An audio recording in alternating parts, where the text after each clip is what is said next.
XXFM. This is Access Houston on 97.9 The Fox.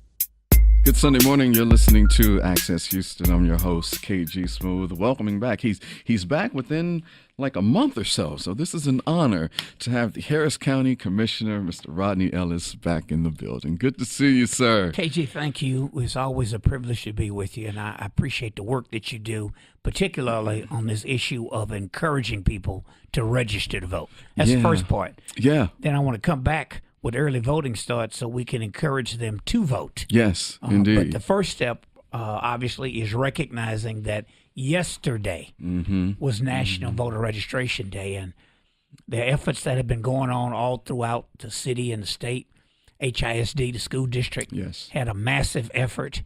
The mayor put out something on his social media and declared it a day in which people ought to take advantage of in the city of Houston.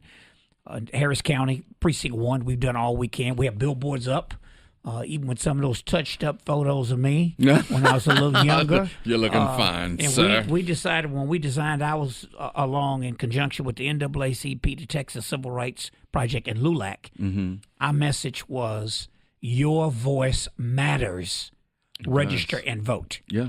We did that because it is a two-step process. You know, it's really a fairly easy process to register in Texas.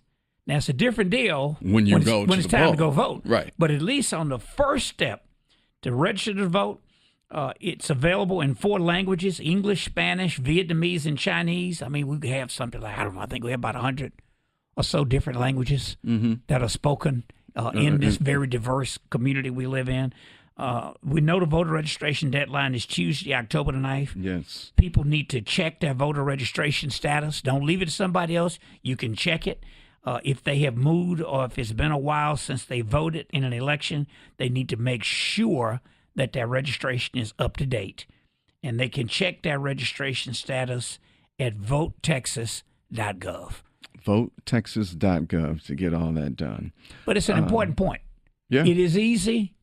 Really no excuse for not registering to vote. You really got to, something's going on. The elevator's not going all the way to the top for you to not register to vote. Now, there are That's so simple. barriers when it's time to vote, but we'll get to that later. But this is step one. We think about the fact that people died for us. Fought, bled, and died. For people of color to have the right to vote. For women, they have the right to vote. And with everything that's going on in this country right now, if you're not motivated to vote, something's wrong with you. Something is absolutely wrong because I talk to a lot of people, different walks of life, because I like to hear from all sides to see where in their life they are and why they think the way that they do and vote the way that they do. And they have some valid points. However, majority of the people are not happy with what's going on in our country right now. I mean, we just saw the other day in New York at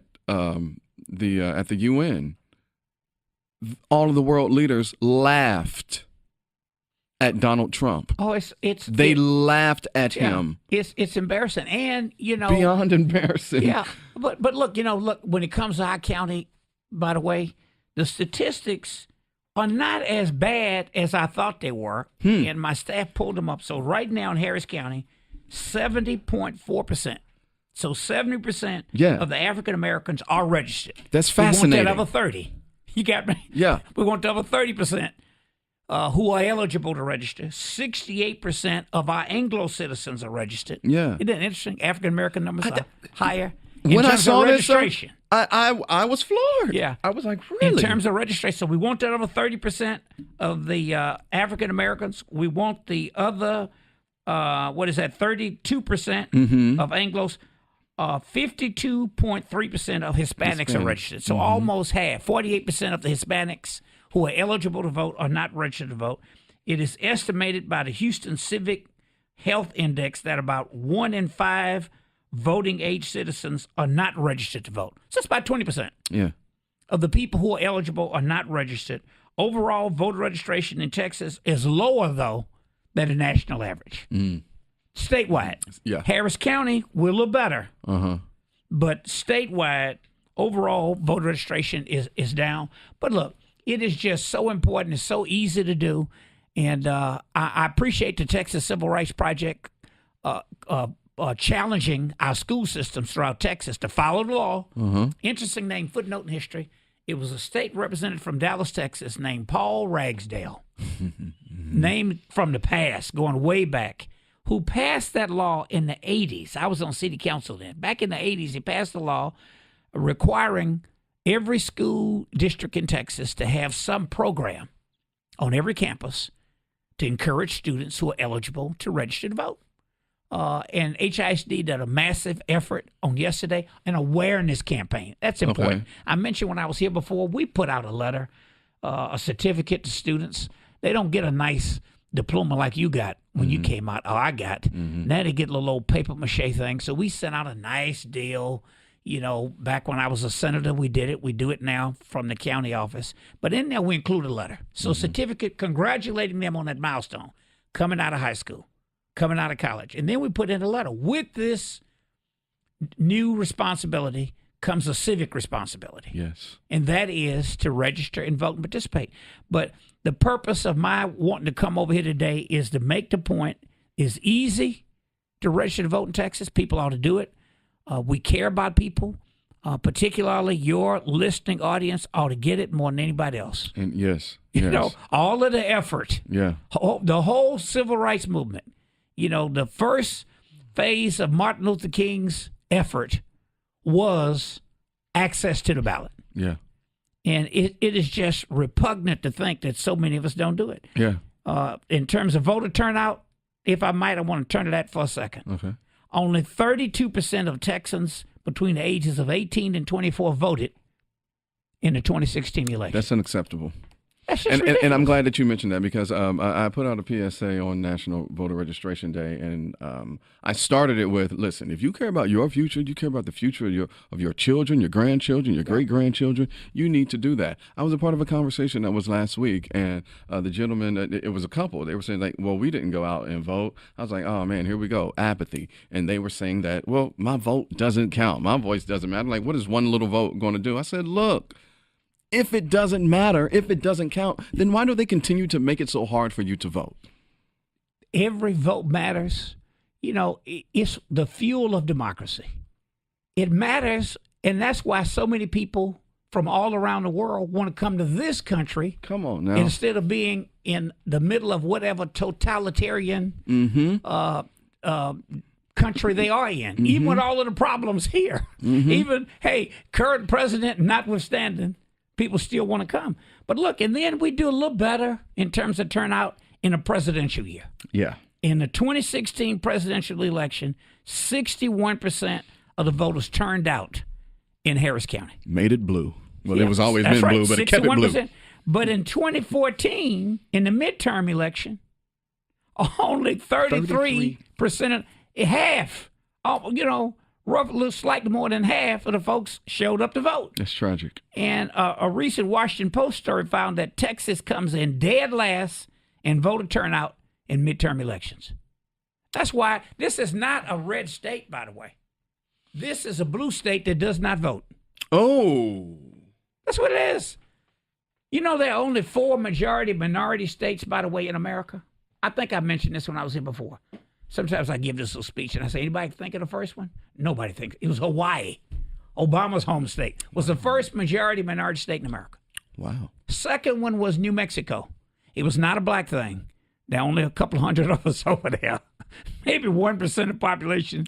State of New Mexico is African-American. Although they did have a black guy who was state treasurer, appointed first under Governor Tony Anaya.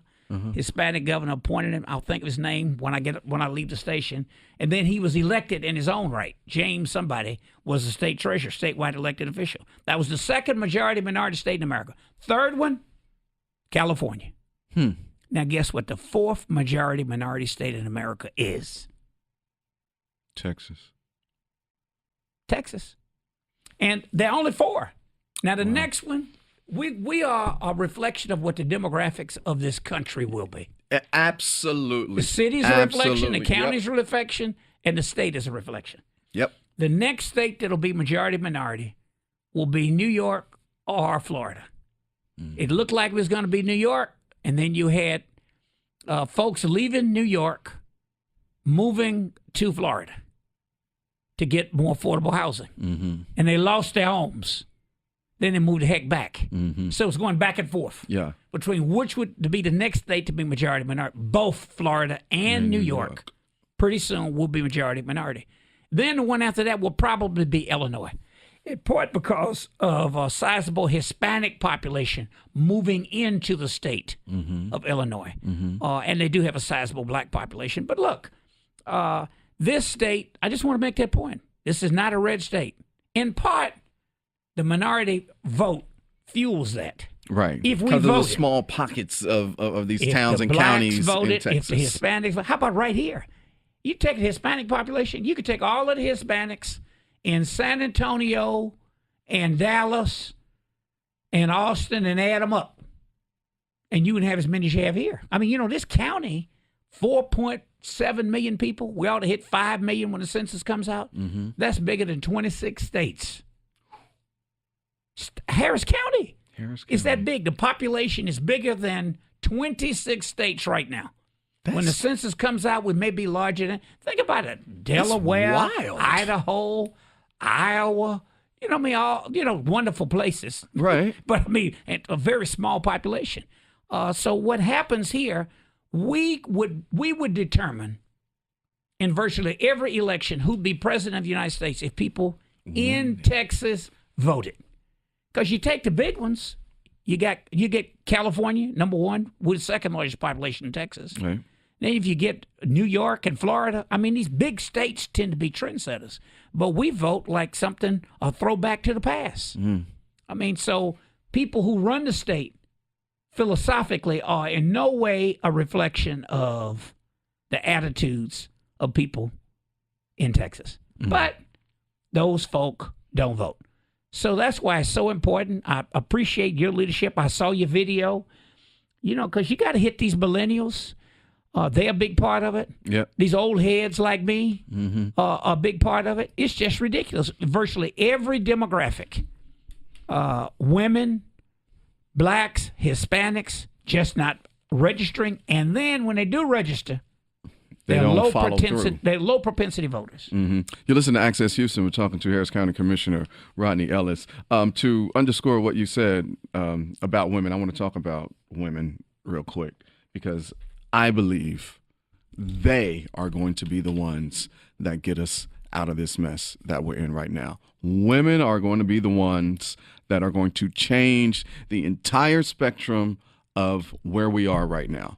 That's what I believe. All of the polling data that I look at in terms of what's going on tomorrow in terms of the Kavanaugh Supreme Court Justice which is becoming confirmation a spectacle process. Now. Yeah, it is. If the party in power loses the female vote, they got a problem. Oh, yeah.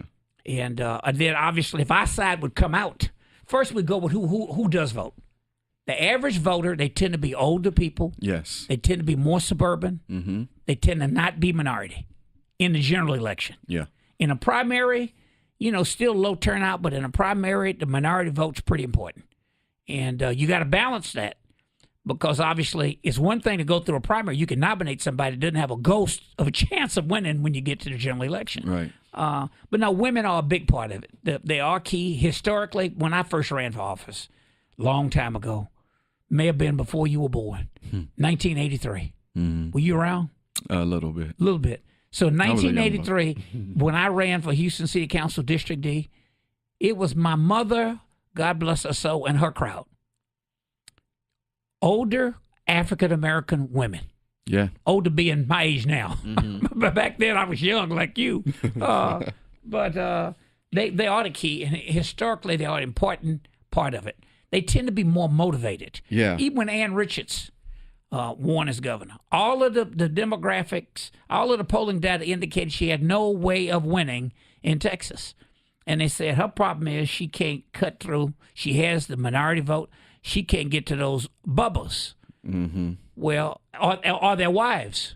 Well, some of those bubbles' wives just kind of fibbed a little bit. because they got in those pickup trucks with those shotguns hanging on the back, and Bubba voted one way, and the Bubettes voted a different way. They voted their interests. Yeah, You know? yeah. What you just said, it reminds me of when what's Buddy's name that was in Alabama that was running accused of Roy Moore. Yes, it was black women who showed up in droves, yeah. and voted for his opposition, and he got the seat. And so that was very telling to me. It was, and it was a special election. That was Jeff Sessions' seat. Yes. And normally in a special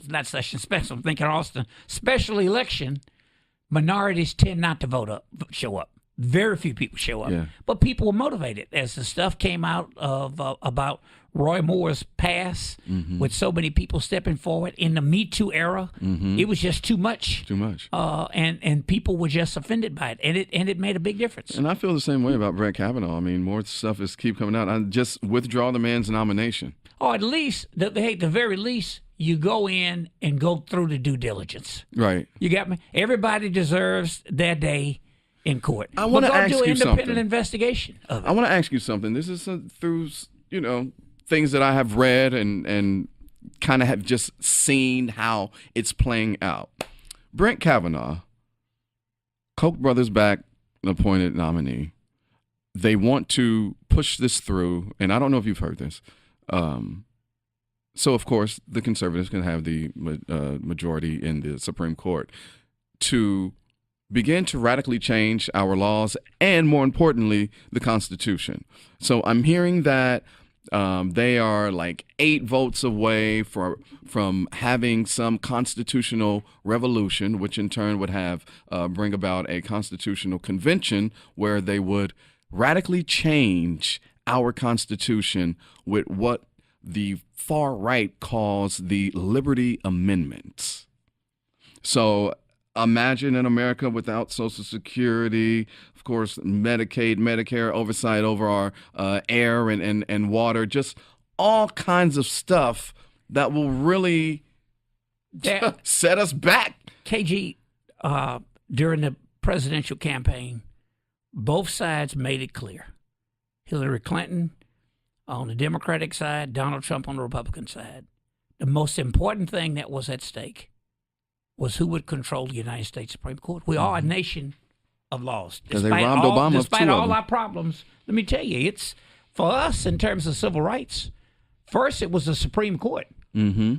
The Supreme Court moved ahead of the American public. Mm-hmm. When the schools were integrated, no polling data, nobody in their right mind running for the White House would have advocated for integrating the schools. The polling data just didn't indicate it.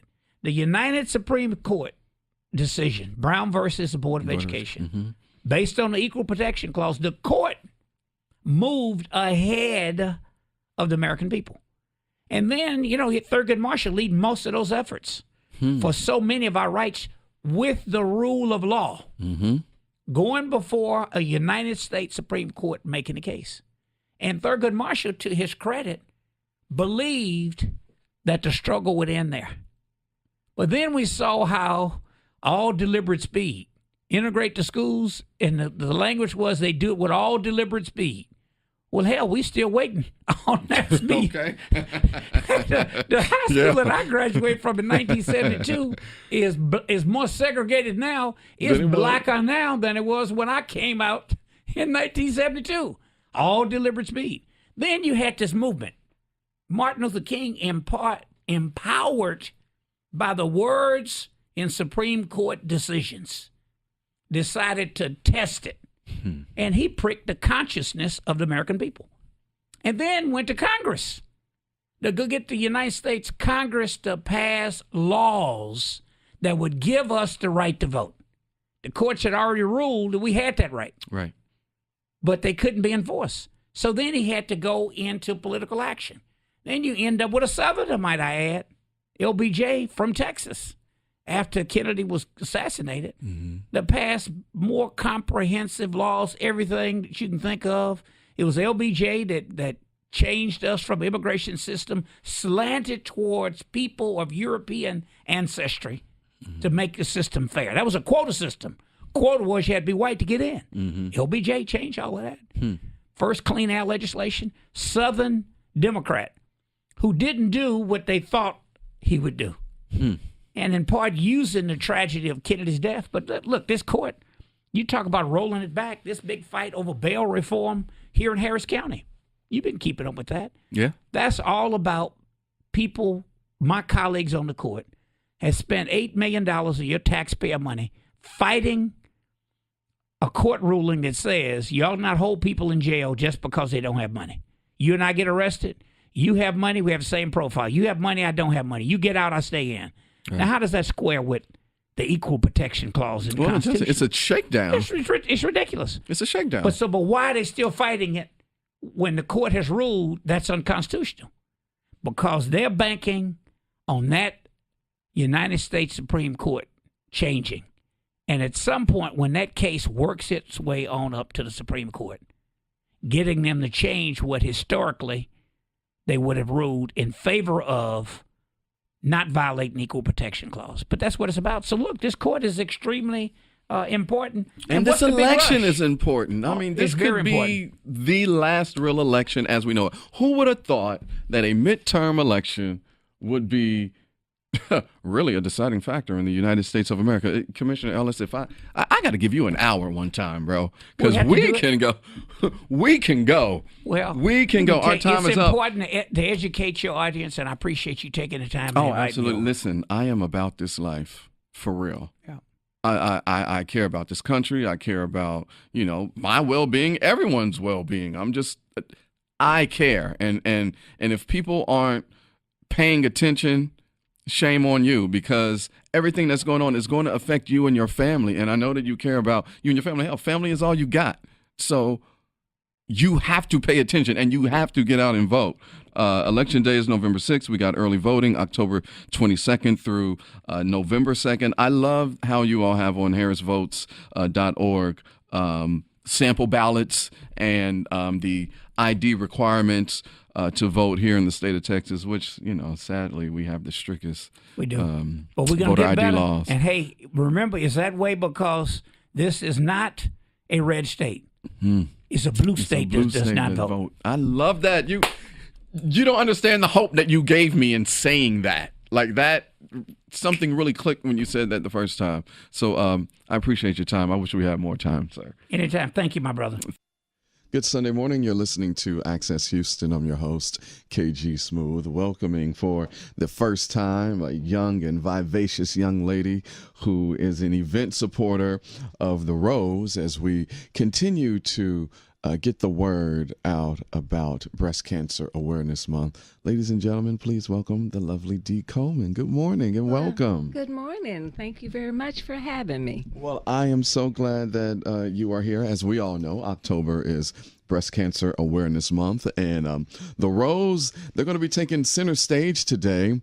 5 years of fundraising and awareness for African American women in need of quality care, and you are one of the event sponsors. So what made you want to team up with the Rose?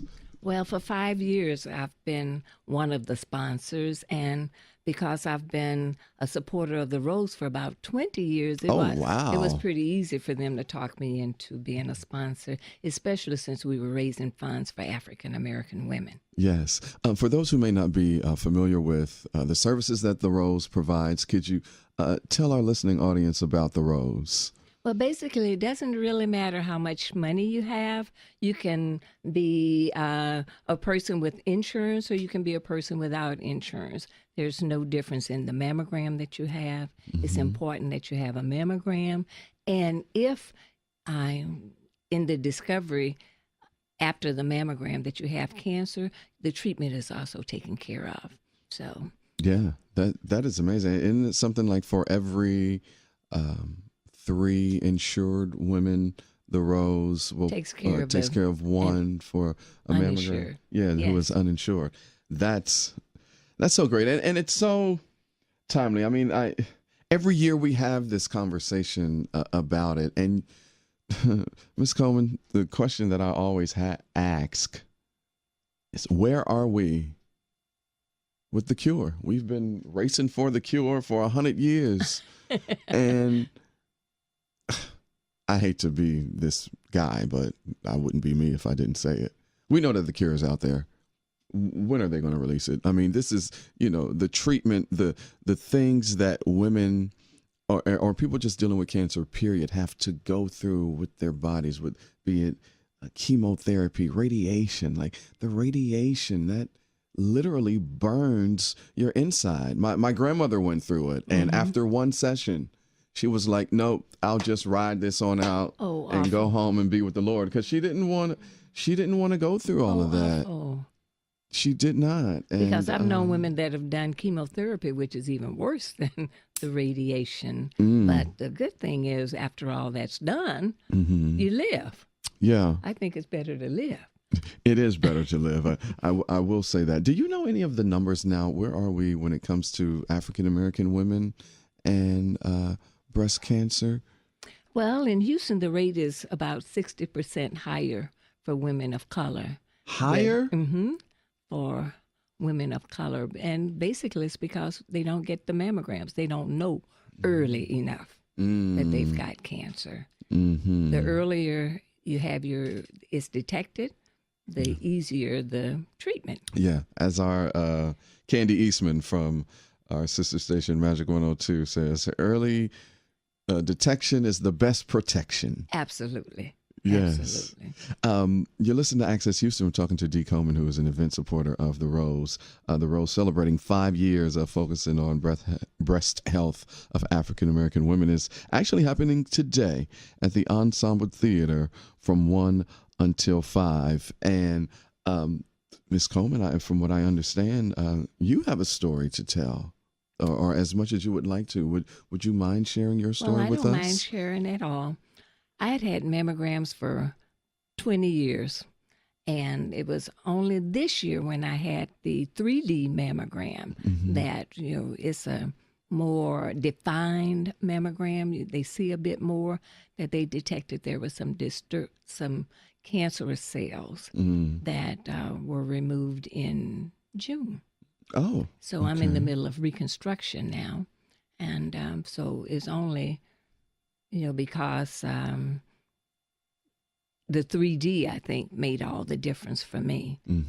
I'd had mammograms for 20 years, but the same calcification that they found 5 years ago, they found this year, but it was more disturbing. And what has this process been like for you? Just going through it, because that's what we call it, going through it, because you don't stay there. Okay. Yeah. Well, basically, once I discovered that I had cancer, they had no problem at all Okay. getting me to schedule having the surgery. Yeah. And then after the surgery, then there's the reconstruction. And I'm in the middle of the reconstruction now. And what I'm finding out is that, I'm going to be revived. My health will be revived. I won't ever have to worry about cancer in that particular breast anymore. Yeah. And I'm feeling really good. That's I'm good. feeling better knowing that it's out. Really. Yeah. Oh, God is good. Yes, indeed. So what should people expect for today's event at the Ensemble Theater? Well, I saw it on opening night, and I'm so happy that I'll be able to see it again. Oh, it was so nice. much fun. Yeah. I love musicals. Oh, okay. Okay. Love musicals. And it's a wonderful play, and 8 women tell their different stories. It's really fun. Oh, and that's happening at the Ensemble. What's up to Eileen Morris? Hey, Eileen and Robert and everybody over there at the Ensemble. We're looking forward to this today. What is the one thing, Ms. Coleman, for those that are going through, or maybe, the young lady she has a busy life. She has a family, she has kids that she has to take care of. She has, the job and all of that.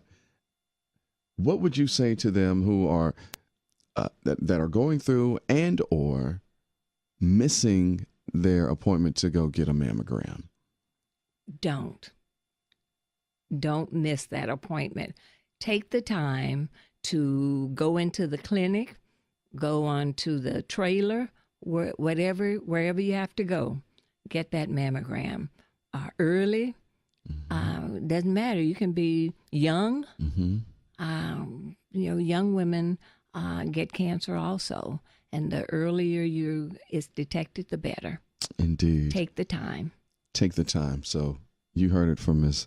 Dee Coleman. The event, the Rose, celebrating 5 years of focusing on breast health of African American women, happening today, 1 until 5, at the Ensemble Theater. And what is the play that will be that people will be seeing this evening? It's The Kink in My Hair. Oh, The Kink in My. So I had I had Elaine, and I had one of the young women who is one of the actresses in the play. Her name escapes me right now, but they were just on the program last week, and we were talking about The Kink in My Hair. So I'm excited too. And thank you for your time. I really appreciate you coming through. For the little time that we had, I definitely wanted to squeeze you all in because this show today has been super packed. But I wanted to get you all on because this is important and close to my heart, because I know too many women who have lost the battle to breast cancer and just cancer, period, which, I pray we hurry up and get that cure out, because it's just, cancer sucks. So thank you for your time. Thank you. Ms. Dee Coleman, who is an event supporter of the Rose. We'll see you all this evening, 1 until 5, at the Ensemble Theater, as the Rose celebrates 5 years of focusing on breast health of African American women. So good to see you, Ms. Dee. Thank you. And thank you for listening to Access Houston. We'll be back with more Access Houston on 97.9 The Box.